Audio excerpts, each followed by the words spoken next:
What is going on, everybody? Welcome to another edition of Recher Reacts. I am your host, Jay Recher. Hope everybody's having a wonderful Saturday night, whether you're listening here or watching here in the Tampa Bay area or abroad.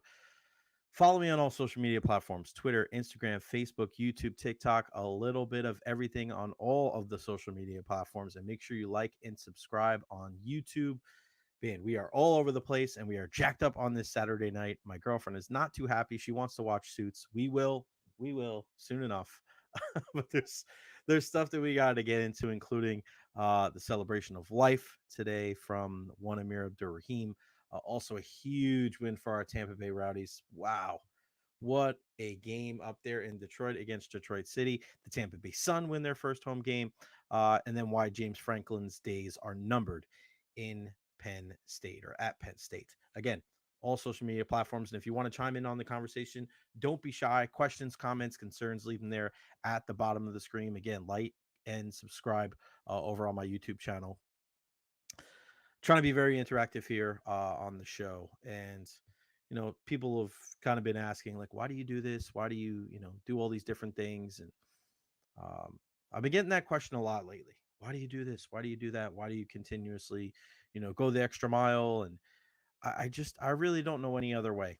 Um, Even if it's to a fault, right? Like, spent a lot of time at work, spent a lot of time covering the teams in the Tampa Bay area, and I put forth a lot of effort. And I put forth, put a lot of emotion into it. And people say, "Oh, yeah, you don't want to get too close to the players or too close to the teams because then you can't be unbiased when you are on the show, and you can't fairly critique them." I think that's a bunch of bullshit, to be honest with you.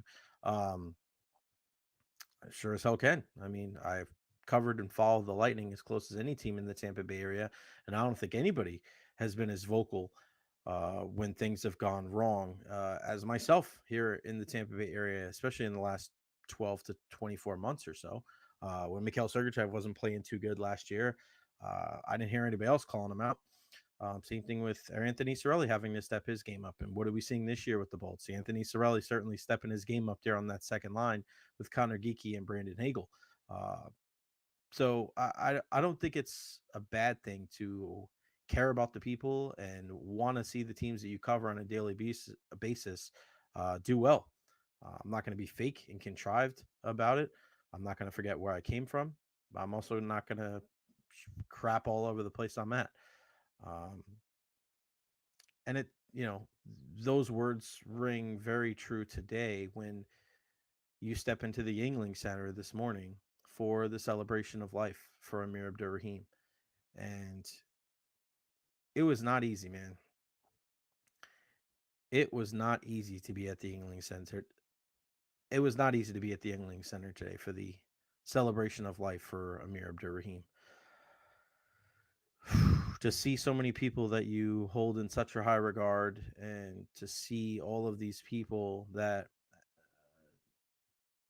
are just great human beings feel so devastated, and you can just see it on their face. There's no hiding it.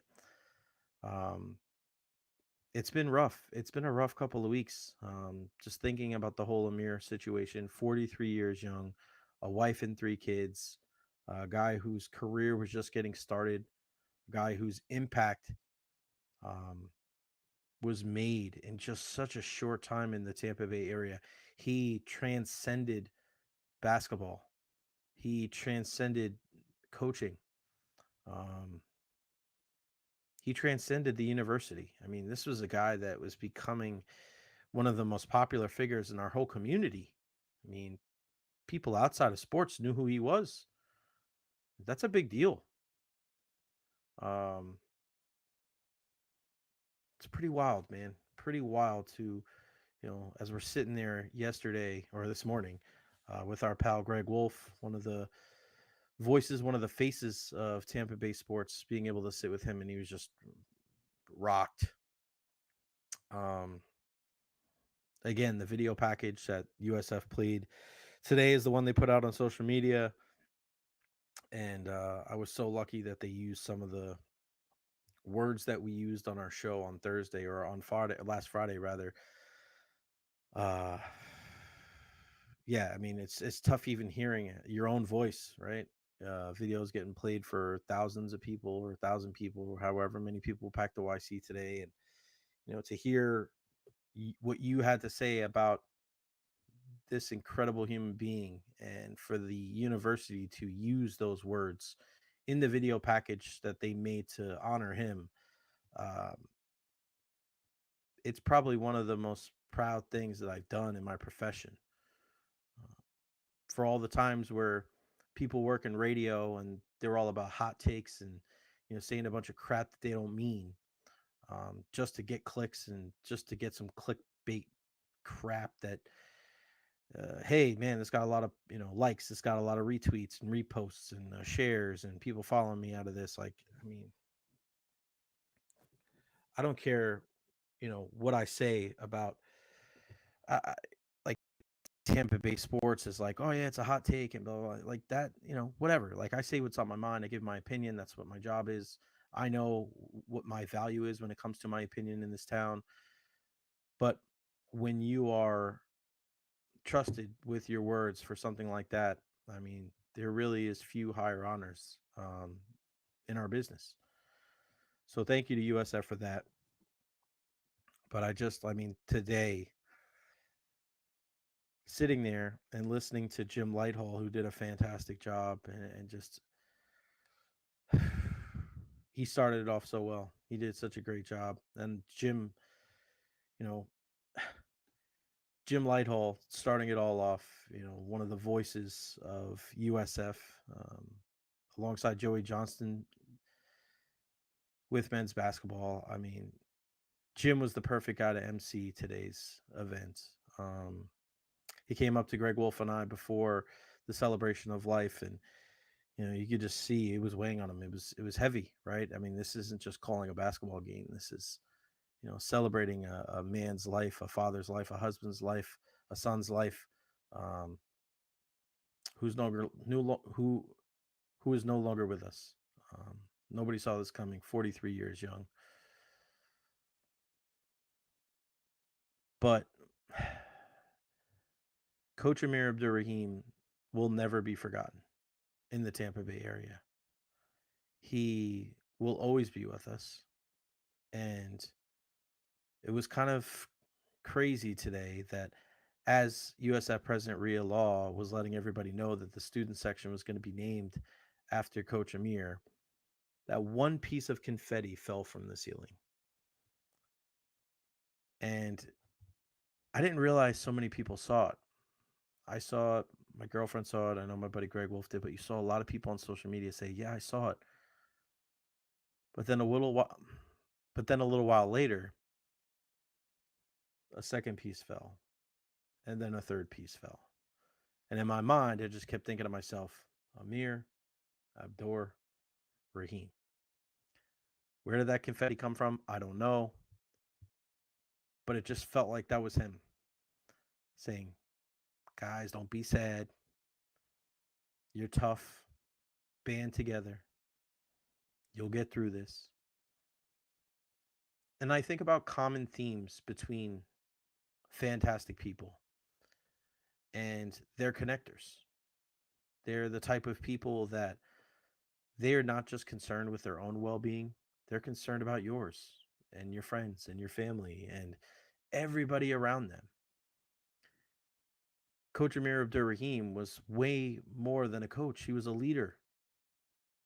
He was a guy that was a pillar in our community in just a short time.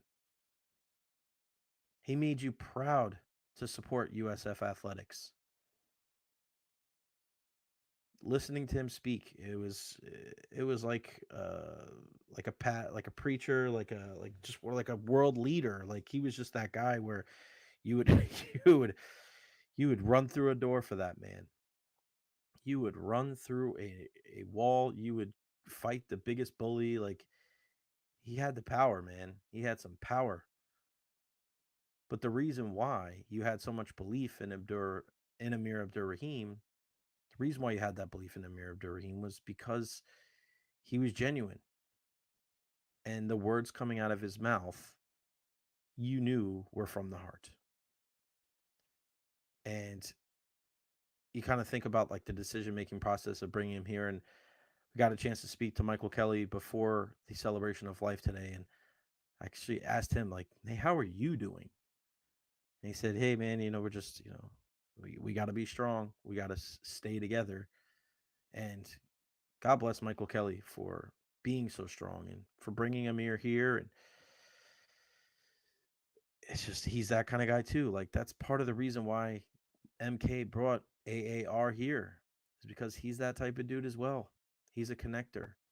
He knows how important it is to not just have a basketball coach, but to have a leader of young men. And hopefully that guy's a pillar in your community. Hopefully that's a guy that, you know, can be an ambassador for your entire university. And that's exactly what Coach Amir Abdur-Rahim was.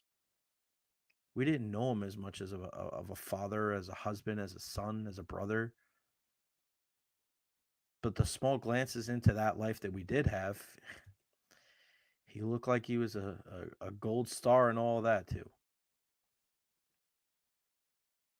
His impact will be felt for many, many years. And today was a perfect example of,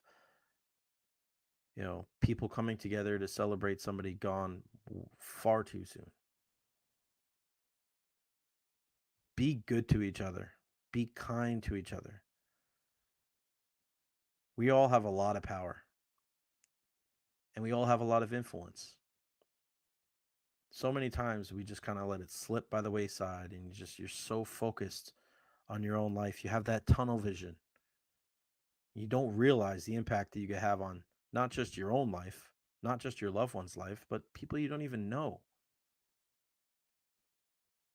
And if we've learned anything from Coach Amir Abdur-Rahim is, man, if you have that gift, if you have the ability to affect somebody in a positive way, man, go out and do it.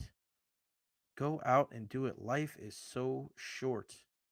Don't be afraid to take a risk. Don't be afraid to take a chance. One of my favorite comments, or one of my favorite cliches, is got to go out on a limb because that's where the fruit is. Life is short, man. Make the most of it. We've learned that from Coach Amir Abdur-Rahim, haven't we? All right. Again, follow me on all social media platforms: Facebook, YouTube, Twitter, Instagram. Make sure you like and subscribe on YouTube as well. How about, let's show some love to my Tampa Bay Rowdies. Let's liven it up a little bit here. So a lot of people were counting the Tampa Bay Rowdies out. Nobody picked them to win this game against Detroit City. They were the 6th seed. They're looking at the series. They're looking at this, looking at their season like, oh, this isn't the year for the Rowdies. First, they'll be out in the first round. They lost Forrest Lasso. They can't defend. Is Leo Fernandez 100%? Do they know what their attack's supposed to look like? Well, the Tampa Bay Rowdies answered all of those questions as they win in PKs to advance to the Eastern Conference semifinals. Leo Fernandez and Cal Jennings cook up for a goal in the first half, and then it goes all the way to PKs, and Jordan Farr stands tall with 3 saves of his own, and Lewis Hilton seals the deal. Top bin to send the Rowdies home from Detroit City and back here to the Tampa Bay area with a victory, and they move on in the postseason. Those guys were going crazy on the pitch. We were watching as we were driving home. I was just so happy for Coach Robbie and everybody involved with the Rowdies. It's been such a crazy couple of years for them.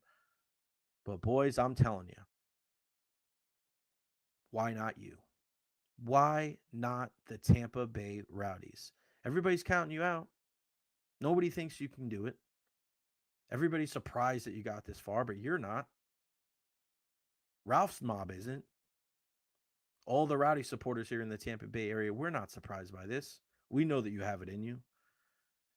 And now that Leo is firing on all cylinders, I love the combination with him and Cal and Manu up front. Watch out. Watch out for the Tampa Bay Rowdies.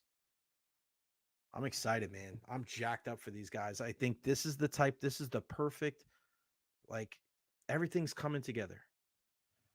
It's the perfect storm, for lack of a better word, right? And I hate to say that because of what we just been through, but I mean, I think that it's kind of poetic in a certain way.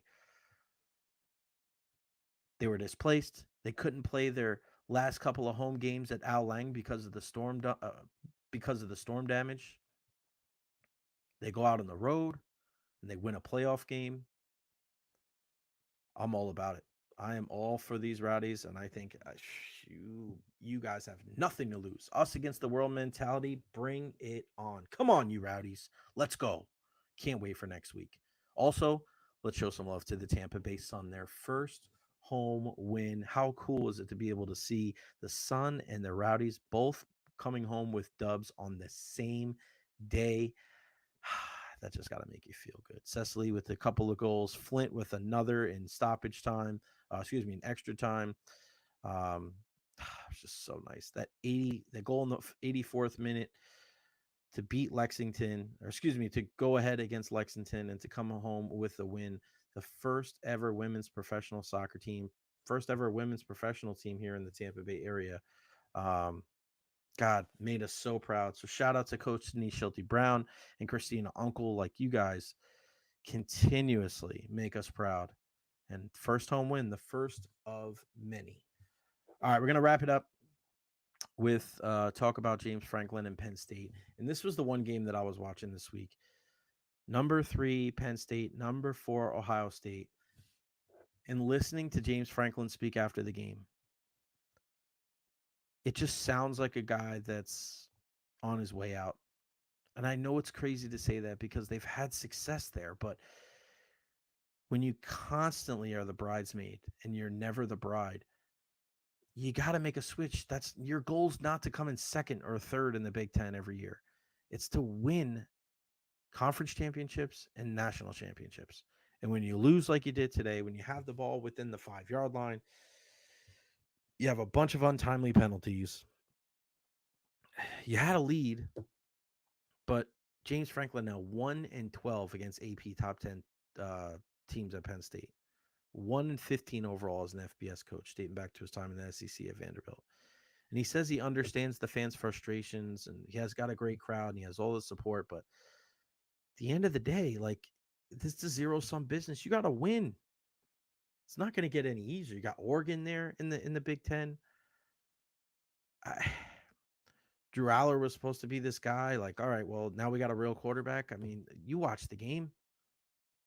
146 yards. Like, you're not going to beat Ohio State like that. You're not.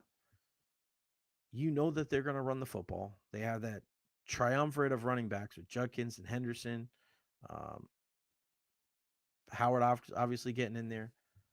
176 yards on the ground for Ohio State.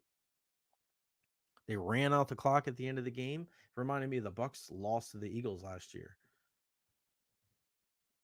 Where are you at, Penn State? I mean, what do you do? I mean, obviously, if you bring a guy in, you run the risk of bringing in somebody that's worse than James Franklin. But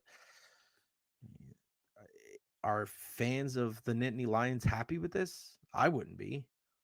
I don't want to continuously come in second and just be like this consolation prize. I'd be done with that.